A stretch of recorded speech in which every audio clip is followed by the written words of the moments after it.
Véritable success story de la radio Espace Guinée, les Grandes Gueules, détentrices des meilleurs scores radio en Guinée, de la meilleure émission talk show, a donné le créneau horaire du départ au bureau et du retour à la maison, récoltant depuis des années consécutives le titre d'émission la plus écoutée en Guinée, toutes catégories confondues.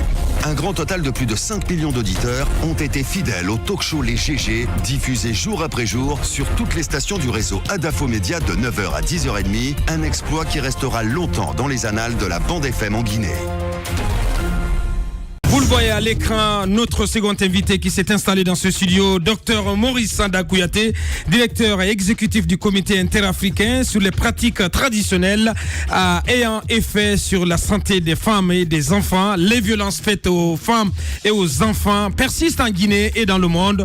Malgré le combat mené par les activistes des droits de l'homme, la Guinée, malheureusement, occupe encore la queue du peloton après la Somalie dans la lutte contre l'excision, par exemple.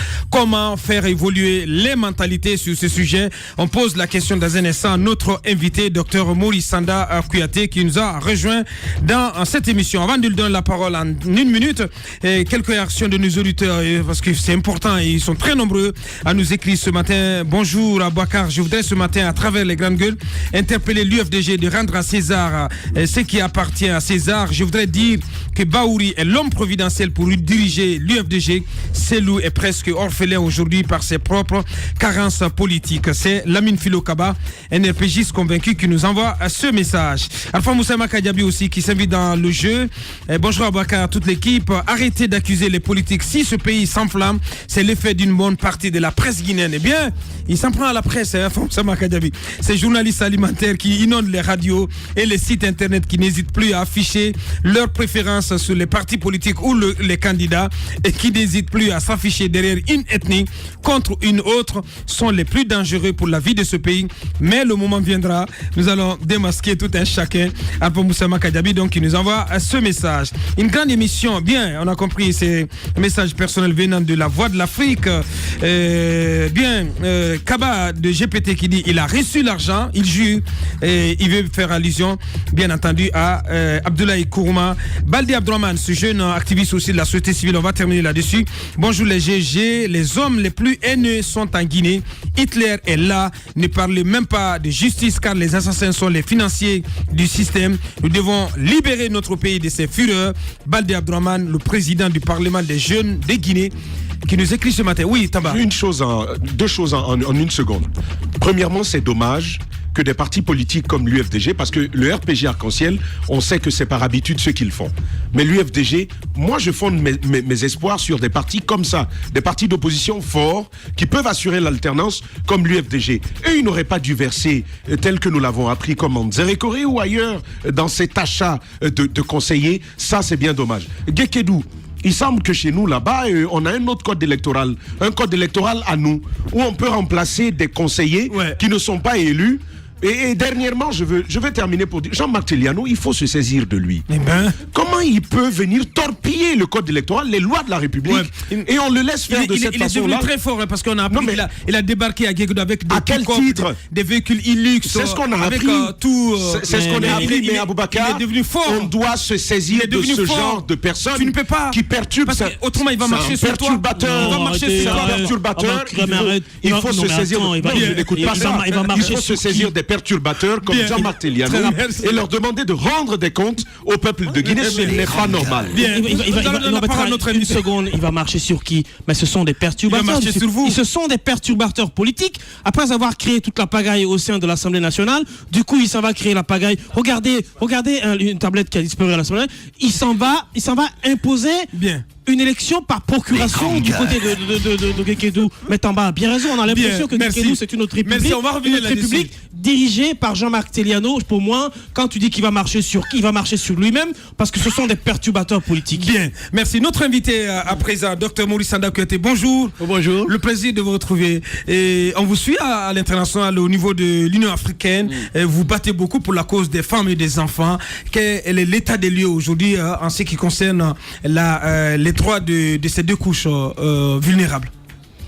Je voudrais d'abord vous remercier pour le soutien que vous apportez à cette lutte. Et je voudrais aussi camper ma présence en Guinée. Je suis ici en Guinée pour soutenir votre consoeur, Madame Yeroba, que j'ai rencontrée cette fois-ci pour la première fois. Et vous êtes venu pour soutenir Moussa Yero? Oui, je suis venu pour soutenir Moussa Yero. Suite à la plainte qu'il a mise. Oui, parce que, vous savez, tout est à l'envers. Madame Yero, en plus d'être journaliste, elle a une ONG qui a un agrément en Guinée. Et elle a choisi de défendre les filles et les femmes. C'est ce qu'elle fait. Elle fait ça avec son agrément. On la convoque au tribunal. Ça, c'est le monde à l'envers. Quand j'ai vu ça, j'ai dit non, sa place, elle, c'est sur les podiums où on lui donne des prix pour l'encourager. On la décore. Quel message on envoie aux autres jeunes filles et aux femmes de la Guinée en mettant en prison, ou en cherchant à mettre en prison celles qui se décident à défendre les femmes. C'est pourquoi je suis venu ici. Et vous pensez que toutes les femmes de Guinée, en tout cas, devraient se mobiliser pour sa cause? Mais absolument, j'ai trouvé la mobilisation très faible. Très faible, pas seulement les femmes. Personnellement aussi, je l'ai déploré. Je vous écoute depuis que je suis là. Ça montre l'état de déliquescence dans lequel nous nous trouvons. Avant même de parler des femmes et des enfants, j'ai beaucoup suivi tout ce que vous dites ici. Mais dans quel pays nous sommes? Quand est-ce que nous allons parler de développement? Quand est-ce que nous allons faire les routes? Quand est-ce que nous allons faire les hôpitaux? Quand est-ce que nous allons chercher à avoir tout pour les populations? Je voudrais attirer votre attention sur un fait. La Sierra Leone, quand nous venions ici à l'université, la Sierra Leone était appelée Conakry 4, c'est-à-dire l'appendice de Conakry. Le Libéria, c'était des appendices de la Guinée. Regardez ce qui s'est passé. Le samedi passé, l'autre samedi, la Côte d'Ivoire organise 2 élections municipales et régionales en même temps. Le dimanche, c'est-à-dire 24 heures après, les résultats sont donnés. Et hier, ils ont dit, ceux qui ne sont pas d'accord n'ont qu'à aller à la Cour suprême. Et c'est parti là. Et nous, eux, ils font en 48 heures ce que nous sommes en train de chercher à faire en 8 mois. Ouais. Mais où on va? C'est une démission. Effectivement. Alors, pour revenir au sujet. Donc, on comprendra très bien que nous aussi, dans tel état, nous allons patauger. Effectivement. Imaginez qu'on n'arrive pas à installer un maire. On n'arrive pas à trancher entre... Alors, sur qui nous allons nous appuyer pour lutter contre les mutilations génitales féminines? Sur qui? C'est lié, oui. Sur qui? C'est alors compliqué. Mais justement, quelle en est l'ampleur aujourd'hui pour revenir à ce sujet? Aujourd'hui, ce qui se passe, c'est que les autres pays qui ont pris l'exemple sur la Guinée arrivent à se sortir d'affaires. Et il faut baisser les chiffres de 5 points, de 10 points. Et malheureusement, nous sommes toujours autour des 97%. Les grandes gueules. J'ai appris qu'il y a des chiffres... taux d'excision? Taux d'excision. 97% de jeunes filles. Mais ça veut dire qu'on... Deuxième après la Somalie. Ça veut dire qu'on ne fait rien dans notre pays. C'est comme si rien n'est fait. On est au point zéro. Mais malheureusement, on fait tout. On est au point zéro. À quoi servent ces programmes? Parce non, on fait tout. Il y a UNICEF, il y a ces ONG de défense des droits de la jeune fille. Les bras à quoi ça nous sert? Ce n'est ni l'UNICEF, ni l'UNFPA, ni les Nations Unies. C'est encore le même état de notre pays. Nous avons le président de la République qui s'est impliqué, qui lui-même s'est impliqué dans la lutte. Le Premier ministre s'est impliqué, le gouvernement s'est impliqué, les populations se sont impliquées. Quand nous faisons tout ça, il y a des prestidigitateurs qui sortent avec un courant sous l'aisselle, qui viennent nous dire que voilà tout ça, tout ce qu'ils racontent, tout ce que le président, le gouvernement, les organisations racontent, ce sont des histoires et ça c'est une violation de la loi. Et je vois toujours quand vous dites qu'il n'y a pas de violation de la loi ici, les gens passent la journée à violer les lois. Personne ne veut respecter la loi ici. Tant qu'on fera ça, on n'ira nulle part. Alors que la Guinée a 97% de taux d'excision. Deuxième pays après la Somalie. Après la Somalie. Qu'est-ce qu'il faut faire? Est-ce qu'il faut criminaliser finalement ces pratiques? Il faut appliquer la loi. Il faut continuer à sensibiliser, il faut continuer à faire le plaidoyer, mais surtout, il faut appliquer la loi contre les gens qui font ça. Alors, on est dans un pays où la pesanteur sociale est très importante. C'est vrai que la pratique de l'excision touche tout le monde. C'est un combat qui est mené à travers le monde, mais difficile à gagner dans plusieurs pays africains, notamment la Guinée, à cause des considérations sociales, à cause des pesanteurs sociales. Oui. Est-ce qu'il n'y a pas un travail à faire en amont? Des mentalités, avec des mentalités. Est-ce qu'il n'y a pas un travail mental, un travail de sensibilisation? Le travail de sensibilisation est fait, mais est-ce que c'est suffisant? Est-ce que culturellement, les moyens modernes apportés à la lutte contre l'excision et les moyens traditionnels qui existent depuis des millénaires, est-ce qu'il n'y a pas un grand décalage? Je vais vous donner un exemple. Je vais imaginer tout ça. Achetez une belle voiture, 4x4. Vous mettez l'essence dedans, vous mettez un bon chauffeur là-dedans. Vous voulez partir, vous mettez le frein à main et vous voulez partir. Vous n'irez pas. C'est le même cas pour la Guinée. La voiture 4x4 ici, j'imagine, c'est tout le monde. Tout le monde. Ce que vous appelez la sérobique, ce que vous appelez les cas sociaux, tout le monde s'engage dans la lutte.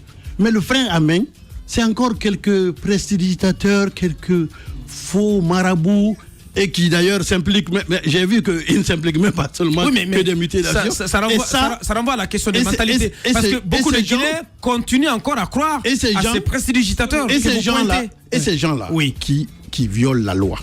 Parce que la loi interdit les mutilations génitales féminines.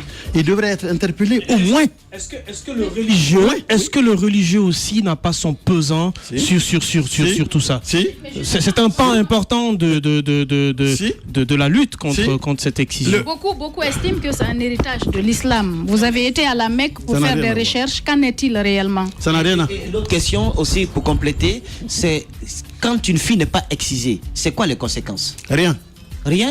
Quand la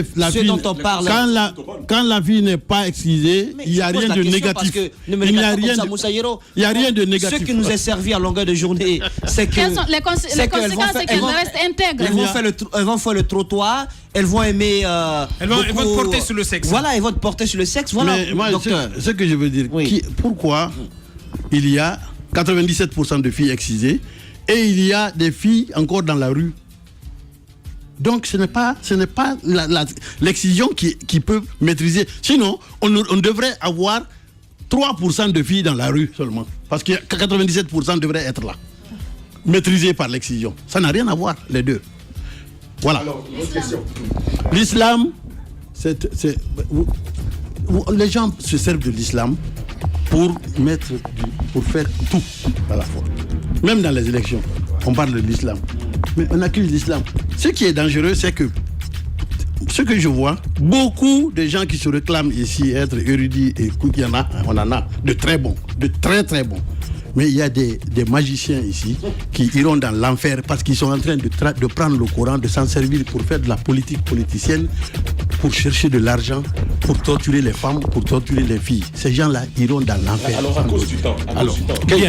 Justement, Moussa Hero disait que vous étiez allé aux racines, aux sources même de l'islam pour en savoir l'influence supposée sur les pratiques d'excision. Qu'en est-il? Qu'avez-vous trouvé? Moi, je suis allé à la Mecque parce que j'ai eu peur.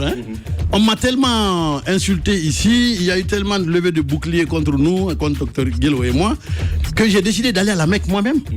Je suis allé et avec l'aide de la Banque islamique de développement, M. Diouf, je suis allé voir Cheikh Soubaï, le grand imam de Médine. Et je lui ai dit, est-ce que l'excision fait partie de l'islam? C'est une prescription. Il a dit, mais c'est quoi l'excision? On était obligé de lui expliquer. Quand on lui a expliqué, au milieu de l'explication, il demande à Diouf, il dit, ce monsieur-là, il est de quel pays? Il dit, Subhanallah, il vient d'où? J'ai dit à Diouf, il ne faut pas dire le nom de mon pays. Parce qu'il va le retenir. Il dit, ça n'a absolument rien à voir avec l'islam. Bien. Absolument rien. Docteur Maurice Sanda Kouyaté, directeur exécutif du comité interafricain sur les pratiques traditionnelles ayant effet sur la santé des femmes et des enfants. Ce fut un plaisir, docteur, pour nous de vous avoir reçu dans ce studio. Merci. Malheureusement, le temps était très court, le temps nous était compté. On va remettre ça prochainement. On arrive au terme de cette émission. Merci à toute l'équipe. Oui, allez-y, votre message. Je voudrais demander aux Guinéens de chercher à travailler maintenant, qu'on arrête tout ça. Nous sommes en retard. Bien. Nous sommes en retard. Le message est passé. On nous apprend, bonjour Titi, Cheikh Arafat vient de faire une nouvelle vidéo sur vous. Bien. Et on attend donc d'écouter, de regarder les nouvelles élucubrations et carabistouilles de cet énergumène. Excusez-moi de peu. On s'arrête là-dessus. Merci à toute l'équipe de réalisation. Depuis la réagi Nalaï Sidibé, Alassane Diallo, Mohamed Lamine Touré et au cadrage Alex Silla et Mohamed Aloussène Kamara. À la réalisation Mamoudou Conté du côté de la télé, Mohamed Djabi El Maestro du côté de la radio. Ce fut un plaisir de vous avoir servi ce numéro. Merci à tous et à toutes de l'attention. On remet ça demain vendredi pour l'ADR, la dernière représentation de la semaine. Portez-vous bien. Au revoir.